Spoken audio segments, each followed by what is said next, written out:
Voilà, de retour sur ce plateau, édition spéciale dans cette émission Analyse qui vous permet tous les soirs justement de décortiquer l'actualité dans toute sa diversité. Le thème à l'international cette année pour la célébration de la journée des femmes, c'est penser équitablement, bâtir intelligemment, innover pour le changement.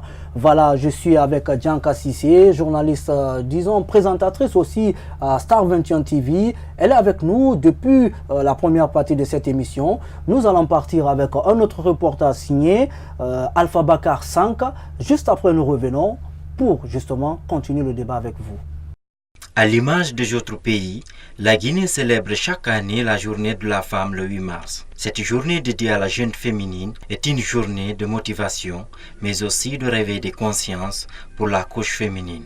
C'est pourquoi il faut aller au-delà de la fête, explique cette dame. C'est une manière de nous réveiller dans notre corps, parce qu'on dit, surtout en Afrique ici, on dit que la femme, c'est une femme de foyer, que sa vie se limite là-bas, alors que ce n'est pas vrai. Nous pouvons être comme les hommes et pouvoir défendre nos intérêts, parce que sans nous, il n'y a pas de vie. Sans nous, il n'y a pas la société. La vie, c'est la femme. Il ne suffit pas juste aussi de fêter la journée de la femme, dire que c'est une fête. Il faut aussi faire quelque chose. Monter des projets pour aider ces femmes. Parce que là, je ne sais pas trop, mais je me dis qu'il y a souvent des ONG, des organisations de femmes, journée de la femme, mais je pense qu'en Afrique ici, je pense qu'on ne perce pas trop. On se focalise seulement sur la parole, journée de la femme. Il faut faire plus. Cette autre qui n'a jamais eu la chance de la célébrer lance un appel à l'endroit des autorités pour un soutien aux femmes. Je suis très contente de la fête là. Je n'ai jamais eu la chance de la fêter.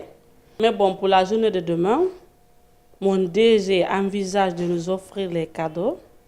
Donc je serai très contente de fêter cette fête demain avec les amis. Tout ce que je peux dire pour les autres femmes qui ont fini d'étudier, qui n'ont pas eu la chance vraiment d'avoir un lieu où se débrouiller, je les souhaite que du courage dans la vie. Il ne faut jamais baisser les bras. Mais il faudrait que les cadres de notre pays se donnent les bras pour aider ces femmes aujourd'hui. Pourquoi les femmes ne prospèrent pas dans leur carrière professionnelle? La dame nous répond. Les femmes veulent avancer, mais les hommes ne nous permettent pas. Ils ne veulent pas qu'on avance parce qu'ils ne veulent pas que deux personnes qui portent le pantalon restent à la maison. Alors que ce n'est pas ça. Nous devons évoluer ensemble. C'est important et ce n'est pas seulement dire la journée de la femme. Il faut aussi faire quelque chose. Malheureusement, en Guinée, cette journée se résume à la célébration festive accompagnée de discours pompés, souvent caractérisés par peu d'actes concrets allant dans le sens d'émanciper la femme guinéenne. La vie des femmes ne se limite pas seulement aux grandes villes en Guinée, il y a aussi les femmes qui se trouvent dans les zones rurales. Mais vous avez suivi ce reportage avec nous et vous vous rendez compte justement qu'il y a des femmes qui vivent au foyer, à la maison, même si elles sont dans les grandes villes, mais elles sont, disons, en famille, elles n'ont pas de boulot, mais elles arrivent tant bien que mal à joindre le deux bouts. Pour vous aujourd'hui, quel regard vous portez justement sur ces autres femmes qui ne travaillent pas, mais qui sont en famille, mais qui se battent aussi à leur manière pour subvenir un peu aux besoins des enfants? Alors déjà de mon côté, ce que j'ai à rajouter par rapport à bien sûr ce secteur, les femmes au foyer, c'est encore une pièce maîtresse, il faut le dire ainsi. Ces femmes au foyer par exemple, elles sont dans l'oubliette, il faut le dire ainsi. Quand on dit qu'une femme elle est au foyer, on se dit elle ne fait rien, donc ça sert à rien. Sa présence, elle est là juste pour remplir la maison par exemple. Mais il ne faut pas oublier voilà, de reconnaître les mérites de ces femmes au foyer. Ce sont ces mêmes femmes au foyer qui se lèvent très tôt pour les maris. Et c'est que la femme, elle représente tout dans cette famille. Elle représente tout dans ce foyer. Quand le foyer, on dit, voilà, ce monsieur Camara, par exemple, c'est une grande famille, on parle des mérites de la famille, c'est parce que la femme qui est au foyer essaye de mettre tous les atouts possibles pour pouvoir parler de ce monsieur, pour pouvoir parler des enfants. Parce que si on n'a pas une bonne femme au foyer, elle assume sa fonction, elle assume l'éducation des enfants, elle assume sa responsabilité en tant que femme au foyer et elle essaye bien que mal voilà, d'essayer de rester et de vivre. C'est vrai que c'est pas facile parce que souvent ces femmes au foyer sont vraiment pointées du doigt, sont très mal vues par exemple. Moi je pense qu'il ne suffit pas de voir de ce côté-là. Il faut juste voir la femme en tant que telle. La femme occupe une grande importance dans la société africaine, dans la société guinéenne. Aujourd'hui nous parlons de la Guinée. Elles sont nombreuses nombreuses ces femmes qui sont dans les foyers, par exemple, et qui sont maltraitées, qui sont marginalisées. Et je pense que ça, une nouvelle fois, en ce jour spécial, ça doit être un message pour tout un chacun pour pouvoir reconnaître une nouvelle fois les mérites de la femme. Ok, la femme n'est pas violentée, la femme n'est pas à battre. La femme est un être humain comme l'homme. Finalement, aujourd'hui, cette journée constitue justement pour les femmes de diagnostiquer la situation des femmes depuis aujourd'hui et pour voir justement faire des perspectives dans l'avenir.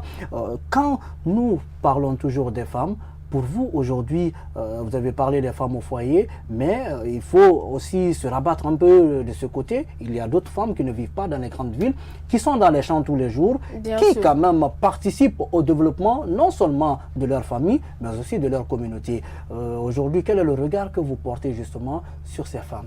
Alors, déjà, la femme pour être émancipée, la femme pour être indépendante, il faut avoir ce qu'on appelle l'indépendance économique. C'est comme ça dans un langage courant, on appelle, parce que tant que la femme, elle est dans le foyer, voilà, elle ne sert à rien, par exemple, on te dit que c'est une femme au foyer, elle ne sert à rien. Parce que souvent, on essaie bien sûr de résumer la femme à juste à cette chose qui est là pour nourrir. Ces femmes qui sont dans les champs, par exemple, vous imaginez un peu le travail qu'elles essayent d'abattre tous les jours, qu'elles essayent, c'est d'abord pour le pays, d'abord pour eux, elles-mêmes, mais aussi pour le pays, pour en tout cas essayer d'augmenter, essayer voilà, d'ajouter leur grain de autosuffisance alimentaire. Alimentaire, effectivement. Et déjà aussi, c'est la base. Il faut pouvoir bien sûr profiter voilà, de tout ce que nous avons ici voilà, en tant que culture maraîchère, par exemple. Parce que c'est ces femmes à l'intérieur du pays, nous voyons que voilà, elles sont à l'oubliette, comme je le disais tantôt, mais il faut également reconnaître les mérites de ces femmes. Les mérites de ces femmes. Une question, certainement, ça doit être la dernière. Pour vous aujourd'hui, quand on vous demande une femme modèle en Guinée, vous pensez à qui? Je pense à Radia Rabi et tout. C'est Radialo. Et pourquoi?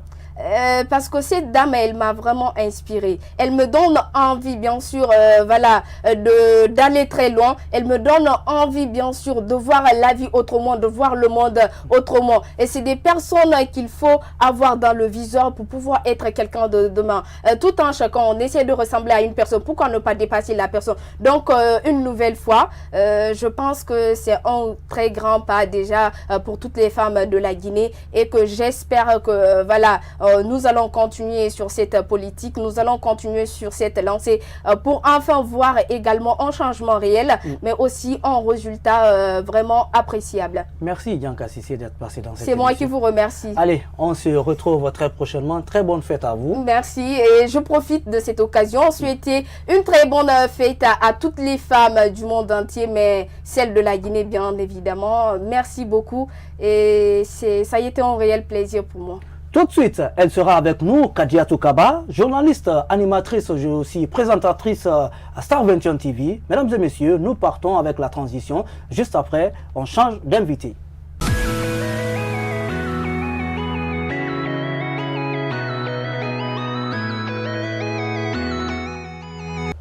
Voilà, de retour sur ce plateau. Après Dianka Cissé, nous retrouvons Kadiatou Kaba dans cette émission, édition spéciale pour les femmes, le 8 mars, la célébration de défense des droits des femmes. Voilà, Kadiatou Kaba, bonsoir. Bonsoir, Monsieur Traoré. Bienvenue dans cette émission. Merci beaucoup. Toute jolie, là. Merci. Vous êtes fait belle pour la fête. Pas que pour la fête, mais j'avoue que pour aujourd'hui, c'est un peu spécial. C'est un peu spécial? Oui. On peut savoir?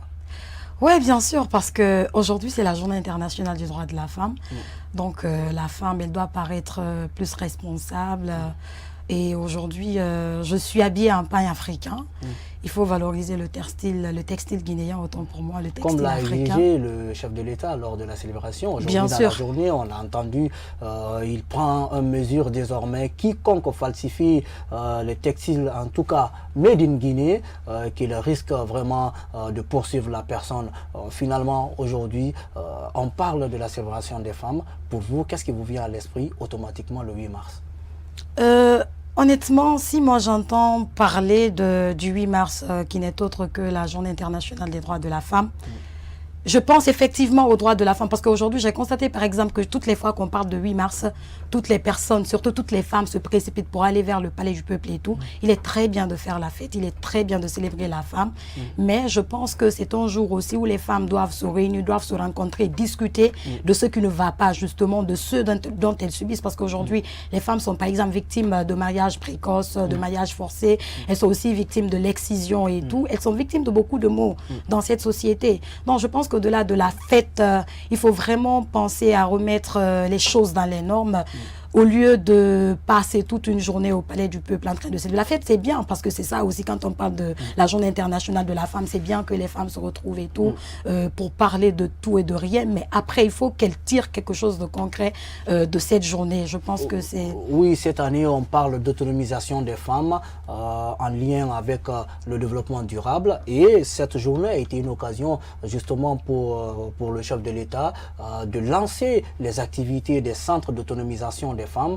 Pour vous, aujourd'hui, qu'est-ce que cela peut apporter aux femmes en tant que personnes pour se rendre justement autonomes dans la société? Non, il est très bien. Je sais pas, il y a une affirmation qui dit que le premier mari d'une femme, c'est son travail justement. Une femme, quand elle est autonome, je pense qu'elle se fait respecter. Parce que c'est vrai qu'il y a certains qui disent que la femme est faite pour procréer, qu'elle n'est bonne qu'à cela. Je suis désolée, la femme n'est pas bonne qu'à cela. Partout où la femme est, Dieu est là-bas. Il y a même l'autre affirmation qui dit que tout ce que femme veut, Dieu le veut. C'est pas quelque chose qui est vain, non. C'est pas venu comme ça au hasard. C'est parce que réellement, ils ont compris que partout où les femmes sont, elles sont celles quand même qui prennent de très belles décisions. Souvent, quand elles sont à la tête de quelque chose, elles veulent vraiment que la chose réussisse. Donc aujourd'hui, je pense que si les femmes sont autonomes, ça pourra aider toute une communauté, toute une société. Si la femme est autonome, cela même pourrait aider même l'homme. Parce que, généralement, c'est vrai qu'en ce 21e siècle, on voit quand même qu'il y a des hommes qui ne travaillent pas, c'est les femmes qui sont à leur charge, c'est très bien. Ça veut dire que des fois, même si l'homme ne fait pas quelque chose, si la femme fait quelque chose, elle pourra en tout cas aider cet homme-là, elle pourra soutenir cet homme-là. Je pense que si la femme est autonome, elle pourra mieux faire d'ailleurs que l'homme. La femme aime tout ce qui est beau. Aujourd'hui, on en parle, beaucoup de femmes se sont démarquées dans le lot. On peut parler par exemple même de vous qui se retrouvent sur ce plateau. On vous a connu, toute jeune lycéenne qui a commencé à tenir le micro pour des reportages. Aujourd'hui, on vous retrouve présentatrice sur l'une des grandes télévisions panafricaines, Star 21 TV. Pour vous, qu'est-ce qui vous a galvanisé, motivé pour arriver jusque-là? Justement, en parlant de ce métier de journalisme, j'ai toujours dit en fait que dans la vie, il faut faire confiance en soi, il faut avoir le courage, la détermination, la bravoure, c'est très important. C'est vrai que ce métier m'a choisi, je n'ai pas choisi ce métier, je pense que je n'ai pas rentré dans les détails de tout ça, mais ce qui est sûr, j'ai fait confiance à ma propre personne. Quand on quitte la maison, par exemple, pour partir travailler, je pense que le mieux serait de travailler. Sinon, nous, on a commencé dans des conditions assez difficiles. Le papa nous donnait 10 000 francs, 15 000 francs. Quand on nous donnait cela, est-ce qu'il faut manger? Est-ce qu'il faut payer le transport? Ou est-ce qu'il faut aller ailleurs que de partir au travail? Je pense que dans toute chose, il faut la morale d'abord. Il faut déjà se fixer des objectifs. Quand on se fixe des objectifs, il faut se battre pour les atteindre. Je pense que ce qui freine beaucoup de femmes aujourd'hui, justement, c'est parce qu'elles aiment trop la facilité. Elles regardent trop les besoins frivoles. Je pense que c'est pas ça l'affaire en fait. Dans la vie, il faut savoir se frayer un chemin. Il faut se fixer des objectifs. Quand on se fixe des objectifs, il faut se battre pour les atteindre. Je pense que ça a été, jusqu'à présent, je n'ai pas encore atteint mes objectifs parce qu'il y a des choses, par exemple, que j'aimerais réaliser que je n'ai pas encore réalisé. Mais je me dis que hier n'est pas comme aujourd'hui. Aujourd'hui est mieux qu'hier et je suis convaincue que demain aussi serait mieux qu'aujourd'hui. Donc tout ça a reposé, disons, sur un combat en tout cas abattu par vous. Et pour vous aujourd'hui, la femme justement dans la société africaine, dans la société internationale, représente quoi justement? La femme, c'est celle qui donne la vie. La femme, c'est celle qui souffre le plus. Mettre au monde un homme, c'est mettre un individu au monde. Mais mettre au monde une femme, c'est de mettre toute une nation au monde. Donc aujourd'hui, je pense que... Comment est-ce que vous expliquez cela?